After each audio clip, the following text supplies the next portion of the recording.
5 years prior, Claire and Aidan exchanged vows. Aidan, who had always harbored dreams of a vast and warm-hearted family, knew Claire was the perfect match the moment they met. Convinced of this, he popped the question within just 6 months of their first meeting. Claire herself was remarkably observant, gentle, and reserved.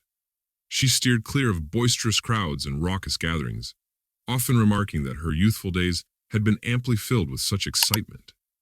Aidan took great pleasure in taking care of his family. He surrounded his relatives with such love and care that he did everything possible to ensure the comfort and happiness of his wife. To pamper his dear Claire, he often went on business trips, sometimes for a whole month, which created long breaks in the time they did not spend together.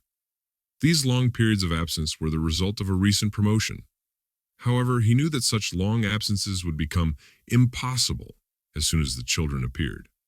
Thus, he took the opportunity to strengthen their finances while they were still working on expanding their family. Meanwhile, their quest to conceive had spanned several years without success. The medical experts were baffled. All the tests came back normal, leading them to prescribe some additional vitamins and recommend a reduction in stress. With these adjustments, they reassured him that everything should eventually fall into place. It goes without saying Aidan was utterly distressed. He believed fervently that he was primed for fatherhood. He was blessed with numerous nieces and nephews, and he simply couldn't get enough of their infectious energy. Everyone around him continually reinforced the notion of how impressive he would be as a parent. Kids seemed magnetically attracted to him. After a while, Aidan was sent back on a business trip for most of the month. During his absence, he had so many responsibilities that he was so weak from fatigue that he did not always find the strength to dial his beloved's number.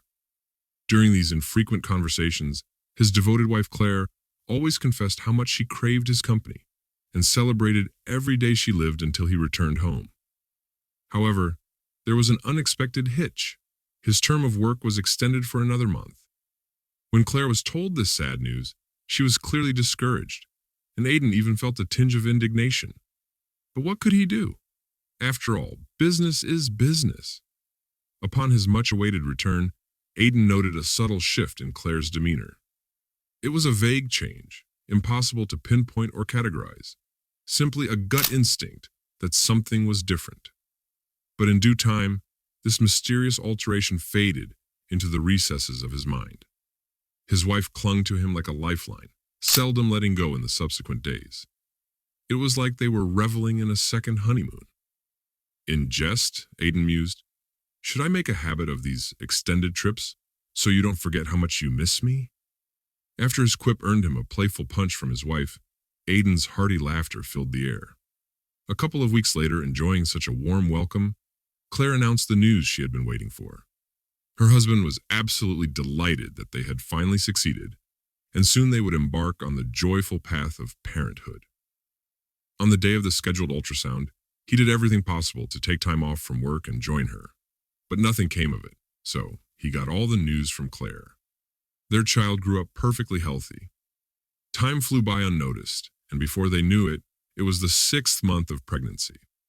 My wife tried to spend a lot of time outside during the day and attended classes for expectant mothers. But then something strange started happening. She started receiving strange phone calls in the evenings.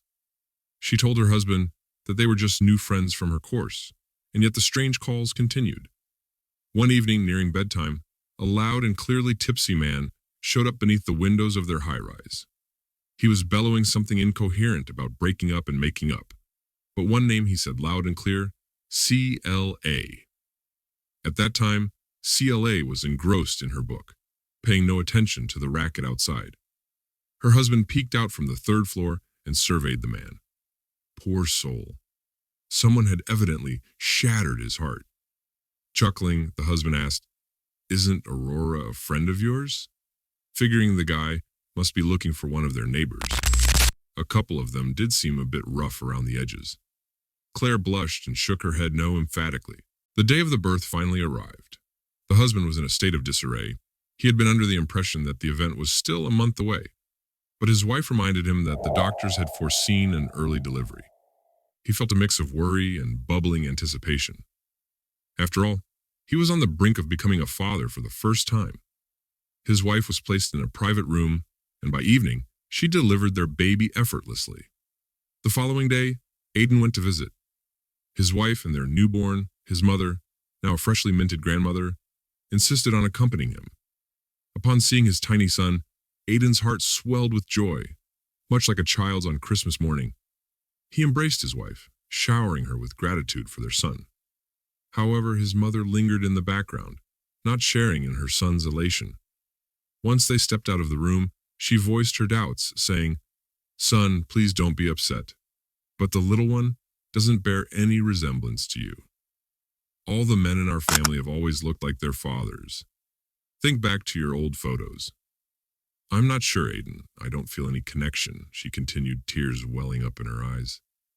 Her reaction left Aiden initially bewildered, but he swiftly tried to comfort her, suggesting that perhaps she was just tired or overstressed due to the unexpected early birth. The next day, Aiden took a day off work to visit his wife and son once more. Claire seemed unusually agitated and restless. Their conversation didn't flow as smoothly as he had hoped. As he was heading downstairs, he suddenly collided with a man near the entrance of the maternity ward. His stare lingered on the man's face for what felt like ages. Something about it seemed unusually familiar. Suddenly, it dawned on him that this was the same individual who had been bellowing under the windows earlier. The stranger pierced Aiden with a piercing look and boldly declared, "That's my child and my CLA. You are the unwelcome guest here."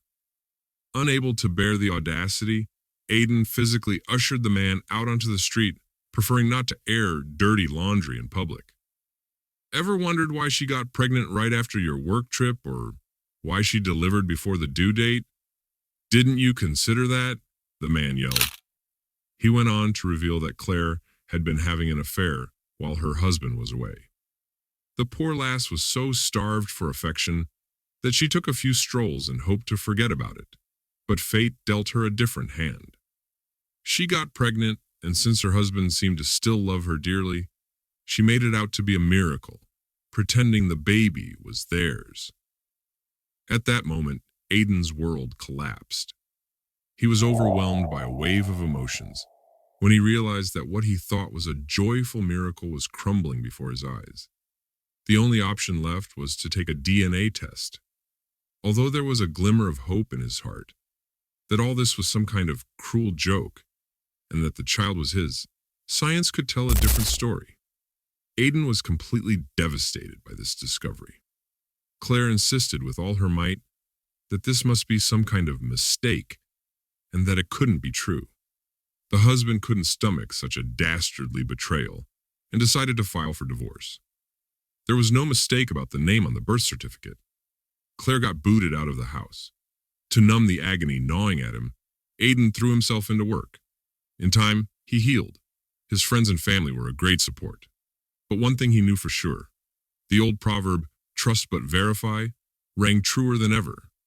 Cheating Secrets podcasts like me